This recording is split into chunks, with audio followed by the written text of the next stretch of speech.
বন্ধুরা, আজ বসেছি কাঁচা আম নিয়ে। এই গরমে পেট আর মনকে ঠান্ডা রাখতে কাঁচা আমের জুড়ি নেই। তাই ভাবছি কাঁচা আম দিয়ে নতুন কিছু কি বানানো যায়। এখন তো বাজারে প্রচুর কাঁচা আম পাওয়া যাচ্ছে। আর এই কাঁচা আম দিয়ে কখনো বানাচ্ছি চাটনি, কখনো বানাচ্ছি আম ডাল, কখনো বানাচ্ছি আচার, আবার আমের শরবতও বানাচ্ছি মন ঠান্ডা করার জন্য।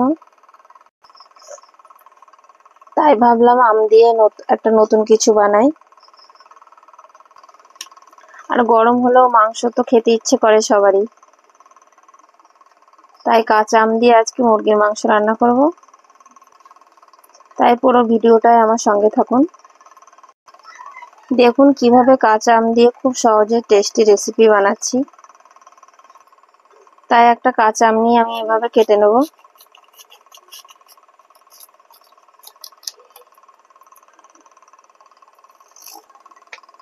আমের ভেতরে প্রায় আটি হয়ে এসছে, তাই আমের মধ্যে মিষ্টি ভাব চলে এসছে।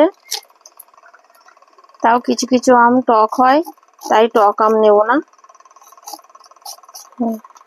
খুব বেশি টক আম নিলে তরকারিটা বেশি টক লাগবে। এই রান্নার জন্য আমি নিয়েছি 500 গ্রাম মুরগির মাংস, 1 কাপ ধনেপাতা আমি এটা কুচিয়ে রেখেছি, আর 5টা কাঁচা লঙ্কা চেরা, আর হচ্ছে কয়েকটা গোলমরিচ। গোলমরিচটা 10-12টা হলেই হবে। আর এখানে নিয়েছি 2 চামচ জিরে, গোটা জিরে, আর 2টো শুকনো লঙ্কা। আর সঙ্গে লাগছে 2টো বড় সাইজের পেঁয়াজ, আর নিয়েছি 8-10 কোয়া রসুন, সঙ্গে দেবো 1.5 ইঞ্চি মতো আদা। আর আমটা তো আগেই আমি ছোট ছোট করে কেটে নিয়েছি। আর নিয়েছি একটা কারি পাতা, আর দেবো মাঝারি চামচের 1-1.5 চামচ চিনি। প্রথমে আমি মিক্সিতে গ্রাইন্ড করার জন্য আমের টুকরোগুলো নিয়ে নেব।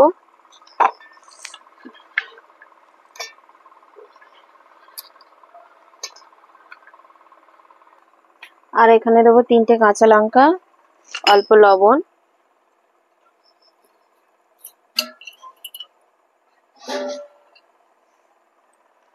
দিয়ে আমি এটাকে পেস্ট করে নেব। 2টো বড় সাইজের পেঁয়াজ নিয়েছিলাম, আমি একটা পেঁয়াজকে পেস্ট করে নেব। সঙ্গে আদা রসুনটাকেও পেস্ট করে নেব।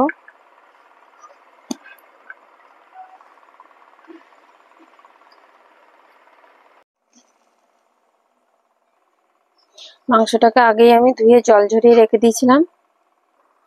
এবার মাংসে আমি দেব স্বাদ মতো লবণ,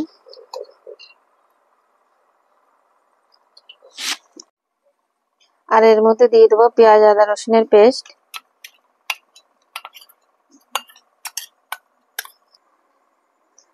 আর দেবো কাঁচা লঙ্কা আমের পেস্টটা।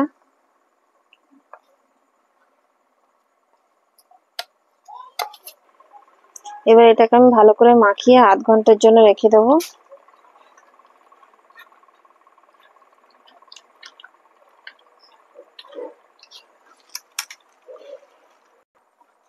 আস্তে আস্তে ভালো করে মাখাতে হবে, যেন মাংসের ভেতরে আম, আদা, পেঁয়াজ, রসুন, কাঁচা লঙ্কার পেস্টটা ঢুকে যায়।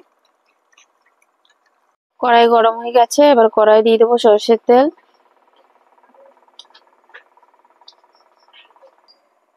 খুব বেশি তেল দেব না আমি, তাই আমি 3 টেবিল চামচ তেল দিয়েছি।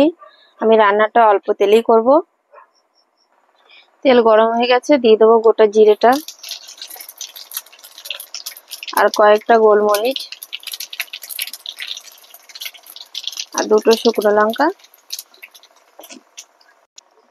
আর 8-10টা কারি পাতা।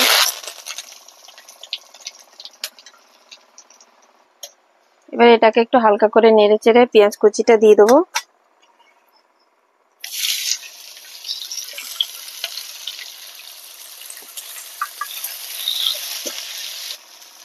দিয়ে দেবো খুব অল্প লবণ। এবার পেঁয়াজটাকে আমি একটু লাল করে ভাজতে থাকবো। উনুনের আঁচটা কিন্তু এ সময় কমই রাখতে হবে। 4-5 মিনিটে পেঁয়াজটা ভাজা হয়ে গেছে। এবার আমি দেবো ছোট চামচে 2 চামচ জিরের গুঁড়ো, আর দেবো 2 চামচ ধনের গুঁড়ো। 2-3 মিনিট ধনে আর জিরের গুঁড়োটাকে নাড়াচাড়া করে নেওয়ার পর এবার আমি ম্যারিনেট করা মাংসটাকে দিয়ে দেবো।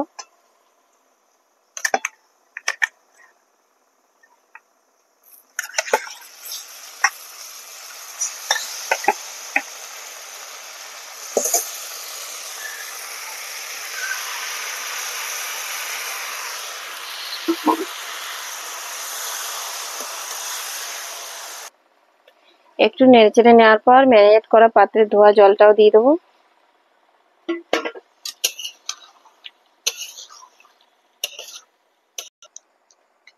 এবার মিডিয়াম আঁচে এটাকে নেড়েচেড়ে আমি 10 মিনিট কষাবো।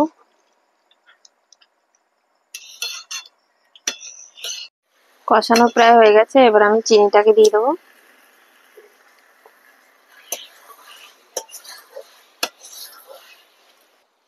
চিনিটা দিয়ে আমি অল্প আঁচে 2 মিনিট কষাবো।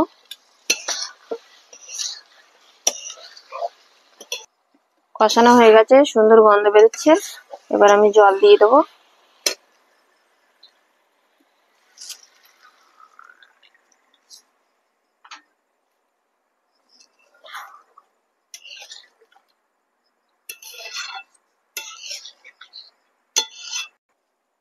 আমি এখানে মিডিয়াম কাপের 2 কাপ জল দিচ্ছি। মাংসটা কষানোর সময় অর্ধেকের বেশি সেদ্ধ হয়ে গেছে, তাই আমি খুব বেশি জল দেব না।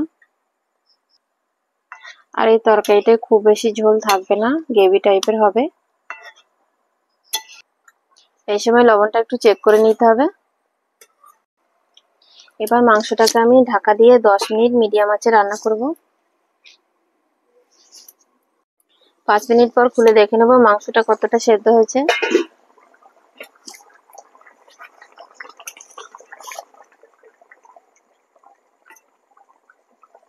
অনেকটাই সেদ্ধ হয়ে গেছে। একটু নেড়ে দিয়ে আমি 5 মিনিটের জন্য আরো ঢাকা দিয়ে দেবো। কাঁচা লঙ্কার ঝালটা একটু কম হয়েছে, তাই আমি এর মধ্যে গোলমরিচের গুঁড়ো দিয়ে দিচ্ছি। আপনারাও তরকারিতে ঝাল কম লাগলে একটু গোলমরিচের গুঁড়ো দিয়ে দেবেন। গোলমরিচের গুঁড়োটা দিলে খেতেও ভালো লাগবে আর মুখে বেশিক্ষণ ঝালটা লেগে থাকবে না। 10 মিনিট পর খুলে দেখে নিই মাংসটা কেমন হয়েছে। মাংস হয়েই গেছে। এবার আমি বড় চামচের 1 চামচ মতো ধনেপাতা কুচিয়ে উপরে ছিটিয়ে দেবো। ধনেপাতা দেওয়ার পর আমি এটাকে আরো 2-4 মিনিট নেড়ে চেড়ে রান্না করব। দেখুন কাঁচা আম দিয়ে মুরগির মাংস রান্না হয়ে গেছে। এটা কালারটা দেখতে এরকম লাগলেও খেতে দারুণ লাগবে। আপনারা অবশ্যই একবার বাড়িতে বানিয়ে দেখবেন, খেয়ে বাড়ির সবাই খুব খুশি হবে। এবার আমি একটা বাটিতে মাংসটাকে নামিয়ে নিচ্ছি।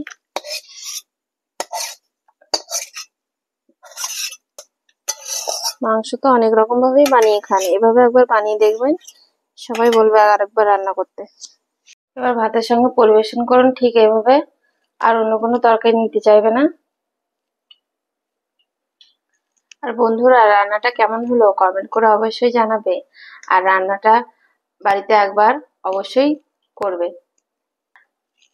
নতুন বন্ধুরা এরকম নতুন ভিডিও পেতে আমার চ্যানেলটিকে সাবস্ক্রাইব করে রেখো, আর আমার অল্প জানি চ্যানেলের ভিডিওগুলো দেখতে থাকো। কালকে আসছে আরো একটা নতুন রান্না নিয়ে।